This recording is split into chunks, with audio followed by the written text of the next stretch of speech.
Hey guys, this is Tristan with Montana Knife Company, and today we're going to be talking about shed hunting.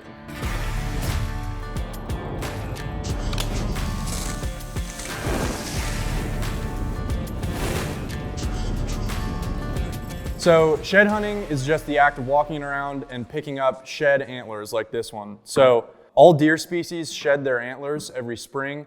So once a year, they'll fall off and then they'll regrow until they reach maturity. And usually they grow a little bit bigger each year. Shed hunting is super popular for a lot of different reasons. Number one, it's just cool to walk around. It's basically the ultimate Easter egg hunt. It's a great way to get out in the mountains in the springtime and find super cool stuff like this. It also definitely really connects us with the animals that we love to hunt as hunters and kind of starts to connect the dots in between maybe where they are in archery or rifle season and then in between. So it can help us understand their migration patterns and how they live just a little bit better. When should you go shed hunting? The best time really to me is in the springtime. You know, you can find sheds any time of year as long as no one else has come around and picked them up. So anytime really that there's not snow on the ground, depending on where you live. But typically, moose are the ones to shed first. So moose are the largest of the deer species. They're gonna shed around Christmas time, late December. Whitetail and mule deer will be next. So they shed usually in late February to early March, and then elk will be very last. They shed anywhere from late March to mid-April, depending on where you are. And really the best way to tell when the animals have started dropping is to watch them. So for me, I have a lot of resident white-tailed deer in my neighborhood here in Montana. And as soon as I start to see the neighborhood deer drop their antlers, I know, in a week or two, it's time to go out and start finding their sheds. And this can be dictated by the amount of snow and feed and weather and all kinds of things. But as a general rule of thumb, especially for elk sheds in the Rocky Mountains in the springtime, I like to go out just as soon as I start to see green grass kind of sprout up on the mountainsides. One thing to know before you just go out and start shed hunting in the spring is that depending on what state you're in, there are different regulations about when you can go out and shed hunt. And some of these areas can get a little gray because what separates shed hunting from just going out and hiking, personally, I'm not really sure, but there are certain states more than less that actually require you to have a permit to go shed hunting and have, dates where the season actually opens and closes. So before you head out and shed hunt, really just make sure to check your local regulations on where and when you are allowed to shed hunt. Okay, so once I've decided I'm gonna go out and shed hunt, the next thing that I need to do is identify where I'm gonna go. And for most people, this is the hardest part. So the biggest piece of figuring out where to shed hunt is to identify the winter range of the animal that you're trying to pick up the antlers of. Animals will always drop their sheds where they spend the winter or late spring. So for most species, this is gonna be the lowest down part of their range. So wherever they migrate to throughout the year, this is gonna be the place with the most amount of feed, the least amount of snow.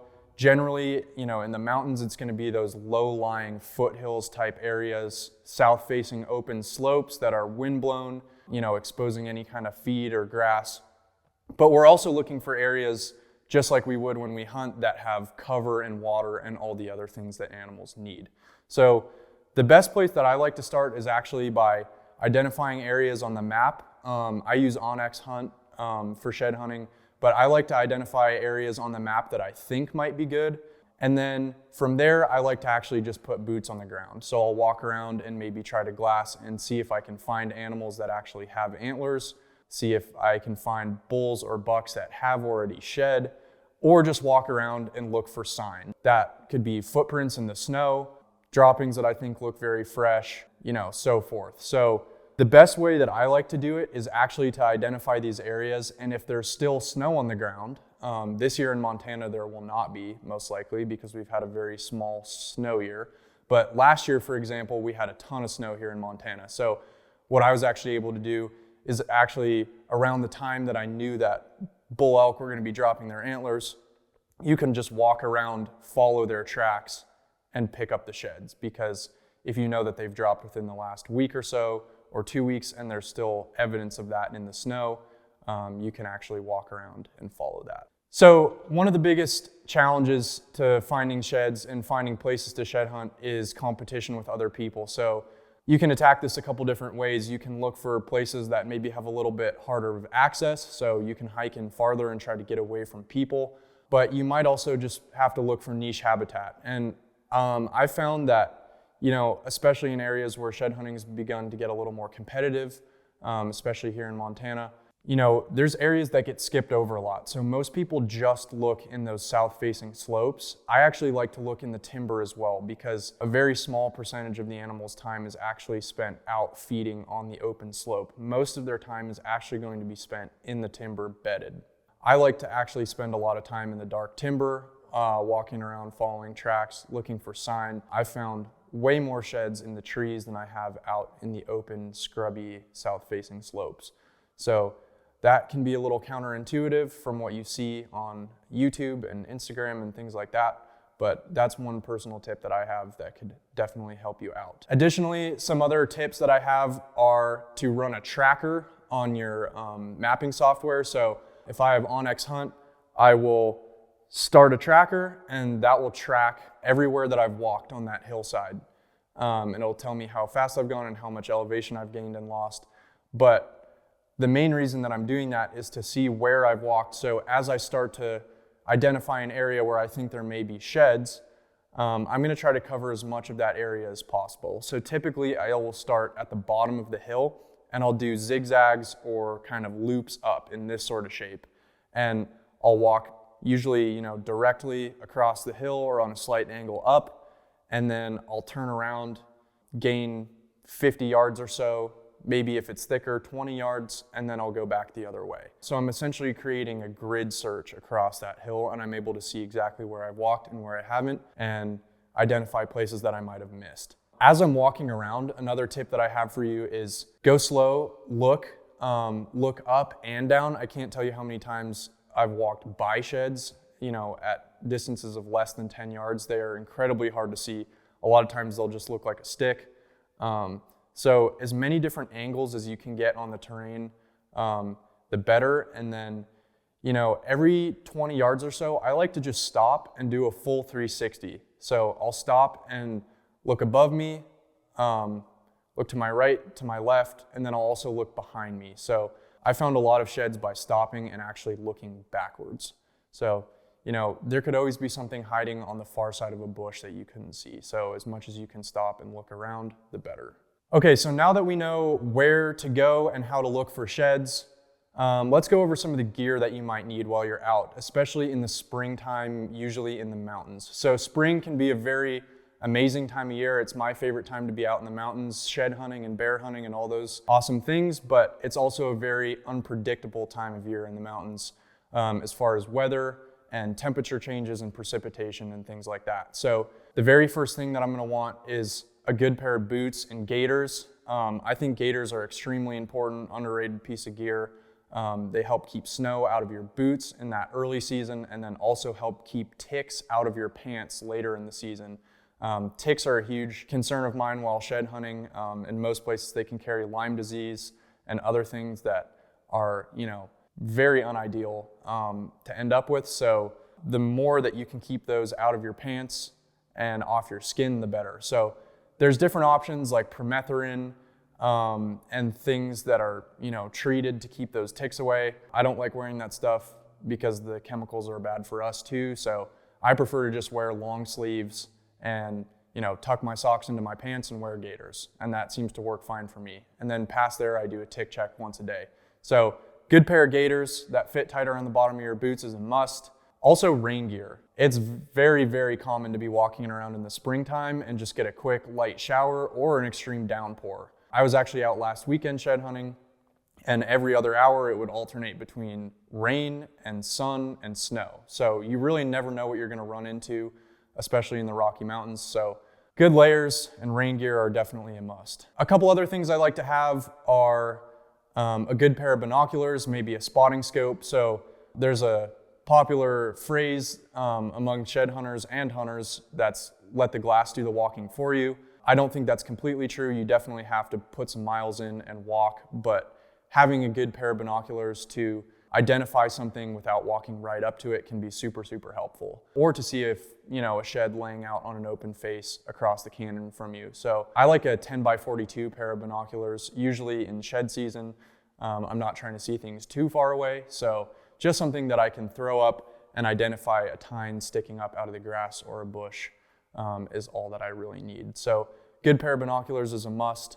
The other things that I like to think about are safety while I'm out. So there's sort of 3 to 4 things that I like to carry while I'm out in the mountains of Montana, and I realize that this isn't a concern in every state, but we do have a lot of grizzly bears in our area that are starting to get more and more pressured, and we'll talk about that a little bit later, but definitely bears are a concern. So I'm always carrying at least bare minimum bear spray. I also carry a 10mm pistol. I like the combination of those 2 things, but just like anything, those definitely need to be trained with to be effective. So if you're heading into bear country, especially grizzly bear country, think about those 2 things. That's definitely when the bears are starting to come out of hibernation. They're hungry, disgruntled, tired, and that is not a good time to run into them. So train with your pistol, train with your bear spray, and carry those when you're walking around in the mountains in the springtime. The third thing that I like to carry is a Garmin InReach or some type of satellite communication device. So if where I'm going doesn't have service, especially if I am driving into a mountain range with muddy roads in the springtime or any other situation where I might become stuck or hurt or anything like that, I like to carry a Garmin InReach or a Zoleo device or something like that. Another thing I really like to carry while I'm out, no matter whether I'm going to be out for the day or all night, is a headlamp. So a quick day trip can turn into an overnight really, really easily. So a headlamp is definitely a must if you end up walking out in the dark or having to spend the night. Past that, survival basics, stuff to start a fire, a good fixed blade knife, anything to that effect that will help you spend the night out there if you have to. All right, there's just a few things I'd like to touch up on before we wrap this video up, and that's kind of the ethical side of shed hunting. So like I said, this is kind of a sensitive time of year for animals. It's been a long, rough winter. Bears are starting to get out of hibernation. They're aggressive. Elk are at their weakest point throughout the year. A lot of these animals are in a very vulnerable state. So it's definitely very important to be mindful of how hard you're pushing these animals, how hard you're bumping animals. I like to wait a little bit longer to go out just to give them some time to move out of those wintering areas and back into their summer range and regain some strength before I go chasing them around.